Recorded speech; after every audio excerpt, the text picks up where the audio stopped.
ഇത് കണ്ടിട്ട് ആൺപക്ഷിയാണെന്നാണ് തോന്നുന്നത്. അത്ര വലിപ്പമുണ്ട്. ഇത് പിടയാണ് തോന്നുന്നു. ചെറുപ്പമുണ്ട്. ഇത് ചെറുതാണ്.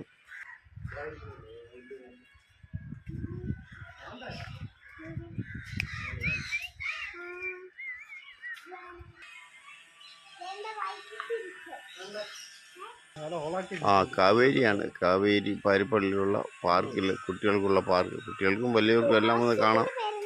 ഒരുപാട് ധാരാളം കുട്ടികളൊക്കെ, ഒത്തിരി കുട്ടികളൊക്കെ ഇവിടെ വന്ന് കാണുന്നത്. അതിൻ്റെ ഓക്സിജൻ്റെ മാത്രമേ എടുത്തുകൊണ്ടിരിക്കുന്നു. വേറെ വീഡിയോ ഇടുന്നുണ്ട്. ഇത് ഒരല്പം വലുതാണ്. ആൺപക്ഷിയാണെന്ന് തോന്നുന്നു. ഇത് ചെറുതുണ്ട്. ചെറുതപ്പുറത്ത് നേരത്തെ കാണിച്ചത്. കൊല്ലം പാരിപ്പള്ളിയിലുള്ള കാവേരി പാർക്കാണ് കുട്ടികൾക്കുള്ളത്. അതാണ് കാണിച്ചുകൊണ്ടിരിക്കുന്നത്.